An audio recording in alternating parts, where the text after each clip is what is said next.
This is People Are on Halo Talks NYC. We have the pleasure of having one of my oldest friends in the Halo and fitness industry. One of the first people I met, got me excited about where the sector is going back in April 2000.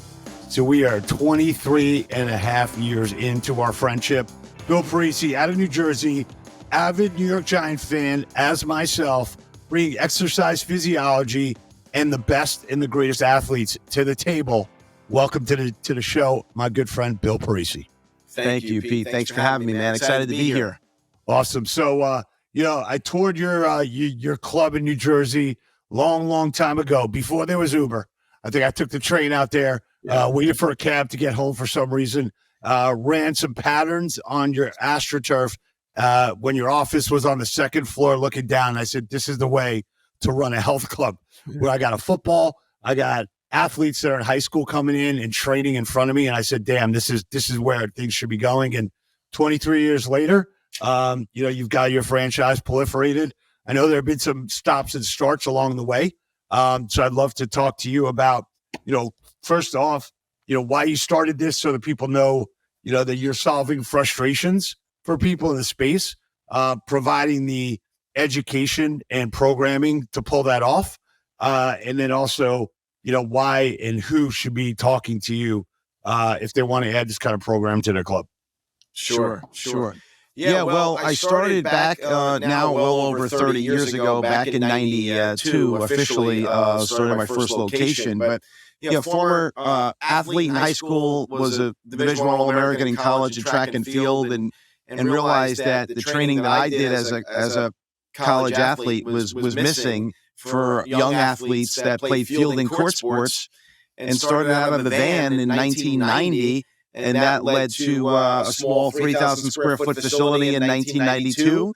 That facility by 97 in 3,000 square feet did $987,000. Tom Plummer will validate that because he was very involved. I started, getting some insight from Tom back in the early 90s, and then, mushroomed from there to a couple facilities. And the focus has always been from day one is helping young athletes from 7 to 18 years old, really focusing on youth sports, high school sports, that segment, giving them the resources, the tools, the strategies on how to optimize their athletic careers, and now getting even more focused how to really get every kid to have an opportunity to play competitive high school sports, because that's not an easy thing nowadays. I've been working with my nephew to make the JV team on basketball, and give him the physical strength to compete. And you go on the internet, you go on YouTube, you go on all these different sites, but at the end of the day, you need a program, you need a trainer, you need something that's customized and personalized. As you've kind of seen your franchising operation and what you were doing originally, I've seen a significant amount of dollars going towards kids that want to be college athletes, and the amount of money that's being spent on that. The average health club does not provide that kind of training. Maybe there's one personal trainer that, used to be a college athlete and tries to, pick up some of those clients, but there's no, standardization of it. It's not marketed properly. So talk about, some of the best clients that you have on the franchising side that have really been able to infuse this into their programming effectively. Yeah. Well, I mean, there's a lot of them. One of the first that comes to mind is Dave Cardone out in Houston. I don't know if you know those guys out there, and Paul David out in San Diego, and then we have North Carolina, a group out there. We have a whole bunch of very successful operators, and I'll say this. I mean, there's no doubt there's a need out there for this type of training for athletes to improve not only performance but build injury resiliency. And we're not a franchise. We've evolved into an affiliate. So our model is very, very simple. We run a certification where any coach from any club can come through our certification and learn our training system. And then there's no obligation to get involved in our affiliate or license or franchise, whatever you want to call it. You can just take our certification. We're so confident in our ability to assist. After the certification, if you're interested, then there's an opportunity to buy a license that gives you the right and access to our continued education content, the right to use our brand, the right to, take advantage of our marketing resources and all the other business tools. So we simplified the process and made it very low risk and easy to kick the tires and send some coaches to or trainers to come check us out. And for most of these clubs, it's a rounding error on their P&L sheet to kick our tires. Is that for the business people or entrepreneurs out there that come in and say, "Hey, I want to franchise my business"? Did you find that you had too much? You had to say no too many times. You had some compliance issues. You had to collect royalties or licenses. Did the affiliation model an education model kind of evolve with saying, what I want to do is I want to get this out to as many people as possible. And I want to take out some of the, road bumps, if you will, or speed blocks out of the way. Exactly. That's exactly. I wanted to make it simple, right? Right. And with kids, there's a window of about 4 or 5 hours a day. So to really make this a true standalone, business is kind of hard, right? Uh-huh. I mean, we have people that do that. We have our San Diego facility does an average of 75, 80,000 a month. I mean, they're really unbelievable. And it was a facility that wasn't doing well. Now with the new owners cranked it. It takes a very committed owner to do those kind of numbers, to be a standalone. So we went down the road, the licensing / affiliate model, to make it really simple. So our services, our support, our resources, the value of that exceeds the cost without even a question. So to make it easy, and typically the best model is, an existing facility where you're not adding overhead, or, you're not adding rent, you're repurposing space, or you're just simply getting some of your coaches certified in this training where they could just grow their one-on-one client list and add to it and make it very simple. So yes, we wanted to make it easy. As you take a look at, from a marketing standpoint, you've trained a lot of, high school athletes that have gotten into college. You've trained a lot of college athletes that are training to get into, whether it's the NFL draft or get into the NFL. How much of that is of importance to you? How much of, have you been getting hit up with any kind of like NIL or, college athletes that are, asking you or asking your company to basically like, help me get to that level? How does that work, and how is that potentially helpful on marketing, or is that not relevant right now? It's not relevant. I mean, we do very little, college and professional athletes. Very, very little. Our market is youth athletes. You're really 8 years old to 18, with the focus being 10 to 16. That's 80% of our business. Those other guys, they're nice, but at the end of the day, the parent is the customer, the child is the consumer, and it's all about making sure that child's being taken care of. And I don't care if you have, the greatest athlete on the planet, that's nice, but that doesn't move the needle at all. And I know that for a fact. At the end of the day, it's that relationship of that coach and how he empowers that young athlete and the confidence he can instill in that young athlete. You do that, your business will rage. You do that well, you will do monster numbers. And that comes down from a culture, having the right culture in the club, because we've had businesses have our license clubs that are somewhat successful. The culture in the club is not right, and it's not going to be right anywhere, and it doesn't take off the ground. If the club has the right culture and they know how to, really manage human capital, and ultimately they have people bought into the vision, then this program will rage. And, I've got a number of people on Rex Roundtable. I got a number of people in different segments of the world. And that's the model, I mean, that is, and that's it with everything, right? That's why personal training departments succeed in some clubs and some they don't. But with us, it's no different. Yeah, I ask you that question because I know that there are clubs that are getting hit up with, hey, let's sponsor some athletes. So I wanted to get the contrarian view that the programming and the culture inside the club is where you should spend your money, not necessarily on the outside. So thank you for clarifying that. For people. And I'll say this. I mean, if you're going to do some NIL, maybe you do like a stud high school athlete, like a local kid in your area that you can relate to. It's a lot cheaper. You don't need to spend money on these professional high level guys. The local stud kid is a lot cheaper, and that's the market you want to go after. So we've done that with some local kids. NIL will train them, no charge. We'll use their likeness, and that works well. It makes the kid feel good, and no doubt. So, but at the end of the day, it's really the owner or leadership of the club, their relationship with their program director, the relationship with the coaches in the business, or the personal trainers.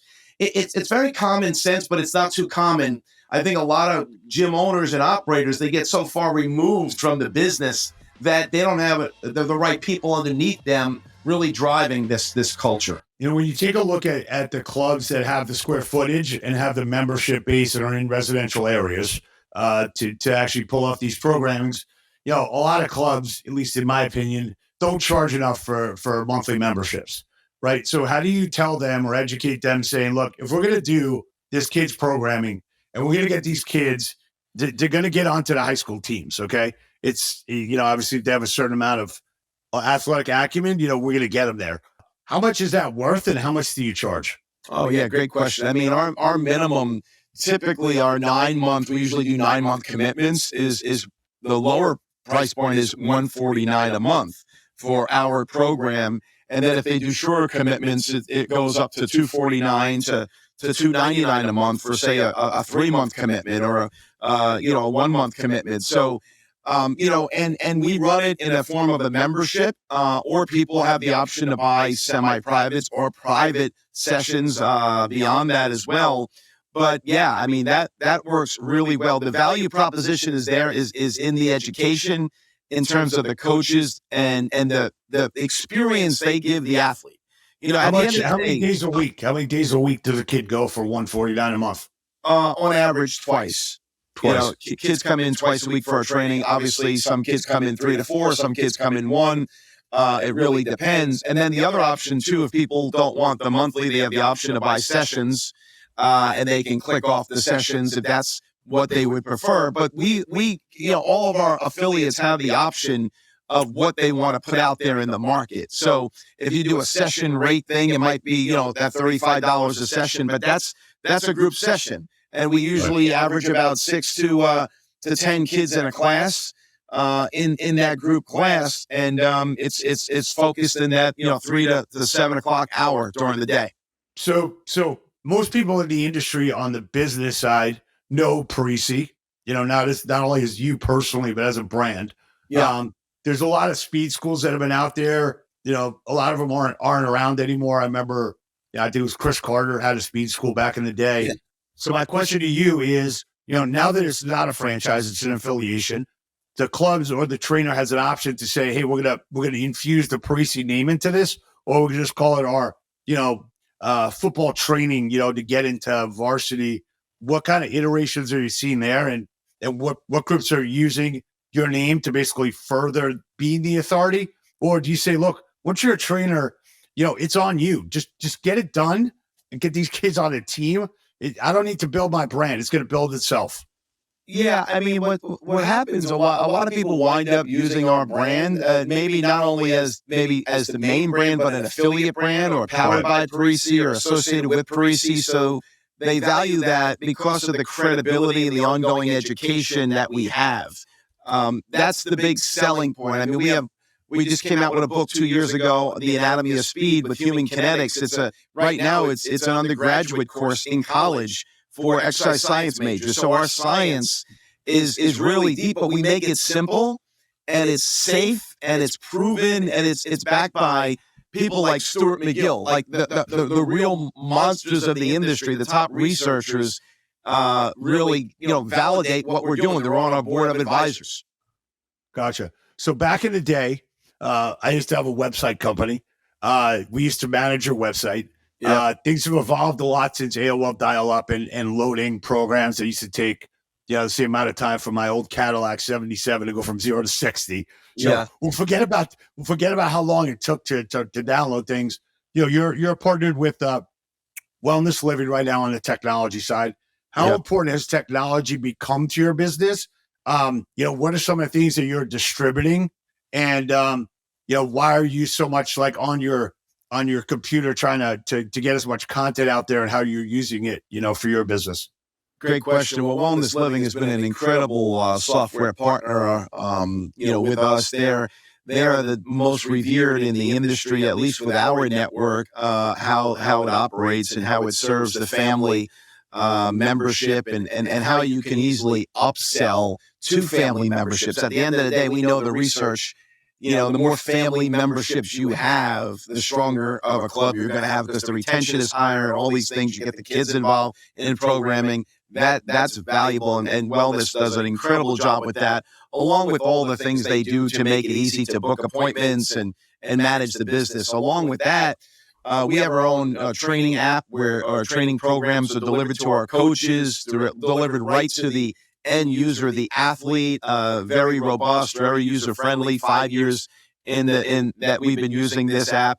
It's a component of Train Heroic. That's a huge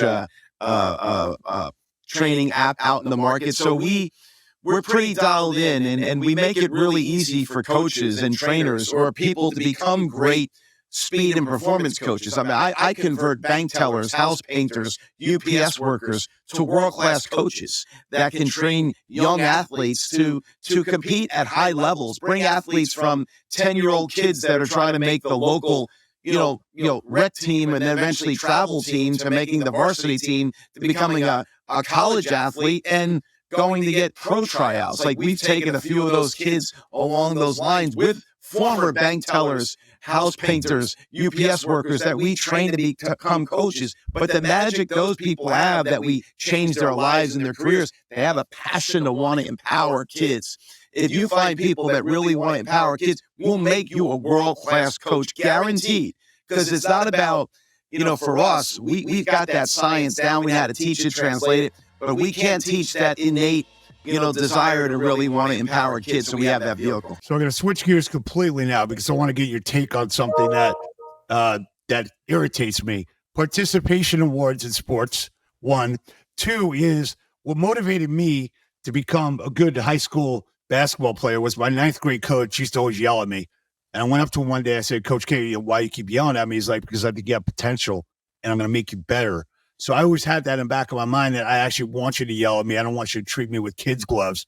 Do you see, how do you see the future of youth sports? Can we continue to infuse like this inertia of, hey, I'm going to yell at you. Like, there aren't these new rules of like, I'm not abusing you. I'm actually turning you into an elite athlete. So if you can comment on those two things, I think it's important. It'll be important for me, and we'll cut it out if we don't like the answer.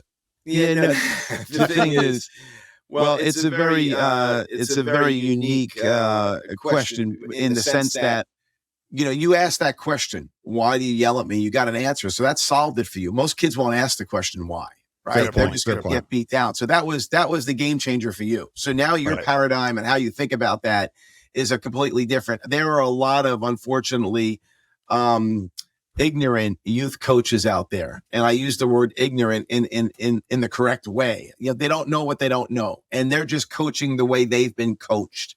Now, there are a lot of athletes that get turned off. I think we can do a better job as an industry with youth coaches. Now, giving participation awards out, I think, like everything else, the spectrum, we've gone all the way over to the other side, way too much. We got to balance it. And the Positive Coaches Alliance out of Stanford University is a great resource for people to learn how to coach, volunteer coaches, high school coaches. My organization did a workshop with them back in the late 90s.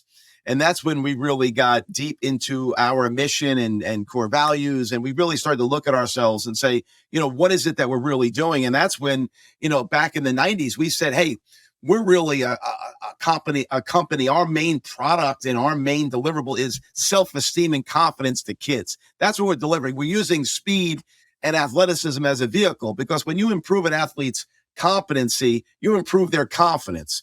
But the other elements of improving self-esteem is really getting an athlete having a sense of belonging and creating them to have a higher sense of self-worth. So all the things we do is built around developing this higher self-esteem. And quite frankly, at the end of the day, that's how you drive $100,000 a month to your business and youth training.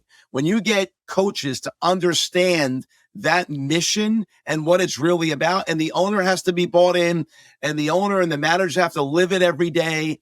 And if you do that, and I see it with our great facilities, it's like anything else. It's, and I think it's not something you flip the switch overnight. It happens. It's finding those people. And at the end of the day, when those kids get better, and they feel better about themselves, they're going to want to do more, and then everything else just rolls. So I don't know if that answers your question. Yeah. Look, I mean, it's all right. I see it in some of the family members that are in their youth that are trying to get better and trying to compete in a sport. I used to always say that, my athletic abilities back in the day gave me the social confidence and the connectivity, that people want to spend time with me, that I could be on a team, that I had a sense of belonging, that I had a leadership role. And I think more kids need to focus on their development side because, they're competing with other athletes. I remember watching about Herschel Walker and said, he used to get bullied as a kid, and then, started doing 500 push-ups and 1,000 sit-ups a day. Became an elite athlete. That makes you popular at school. That keeps the bullies away from you. So I do think that athletics is definitely a linchpin into solving some of the mental health issues that are in this country. Maybe some of the social anxiety that was created over COVID because people, could look through a video screen and didn't really have to, interact with other kids socially. So getting them onto the field and telling them that winning does matter. But if you want to win, here's the work that you need to do in order to get there. So I think everything you're doing kind of facilitates or gives you a platform to make that happen. It does. And I'll say this, a lot of our kids that come in aren't really good. They don't start out as good athletes. They're trying to make the team, or maybe going out for a team is something new for them. So there's a misconception on what we do, right? We're working with that. A lot of our client athletes are beginners, and this is a safe place for them to come in, and they don't feel that they're going to be exposed, or they don't feel they're going to, be put in a situation that they're going to be uncomfortable, and we make them comfortable. And that's what's such a big part of our training. And it's a safe haven, and it's an opportunity to make every kid feel like an athlete. And like you said, with the, challenges we have today with isolation and COVID and social media and bullying through social and all these different things, man, our mission is so much bigger than training elite athletes or pros. Like I don't even care about that. That does nothing for the business. People are a trainer that comes to me and says, that's who I want to work with. That's what I don't even hire them. Show me somebody that loves kids, wants to empower kids, and I will make them successful, give them a ton of satisfaction, and they will make a lot of money. The owner will make a lot of money. It's really simple, but a lot of people don't get it. But that's why we've been around 30 years. That's why we're, we can make this, continually be successful. So we'll end this convo as part one with a quote from our good friend Paul Schaller at ABC, that ABC Financial was a 38-year overnight success. So the market is finally coming to the Parisi to understand that, hey, this is an essential program. It also sets us up for the future that all these kids now are comfortable walking into a health club. There's not intimidation. There is no sales process, and there isn't a coach or an environment that they're like, oh, this is where I need to go to challenge myself. I mean, like, I'm part of this community already. Yeah, there's no doubt. And I'll say to all the listeners, we've made our program so easy that we offer a certification with no strings attached. And we're so confident when people go through our cert that, they're going to be able to be successful in this business of training youth. And we say youth, and then they become athletes or already are athletes. And it's a game changer. That's awesome. Hey, Mel, I'm glad that we're able to reconnect. Congrats on your continued success. Now, I can say I knew you back when, and that was success back then as we defined it. Now it's, it proliferated and affected hundreds of thousands of people. So keep doing what you're doing. It matters. It's a key part of the Halo sector. We're trying to solve loneliness, diabetes, and obesity. And I think your programming and everything you're doing, has helped making that happen. So appreciate you as a person, appreciate you as a businessman and as a visionary. And we'll call you a pioneer, but at some point the pioneer settles. Awesome. Good to see you. Thank you, brother. Appreciate it.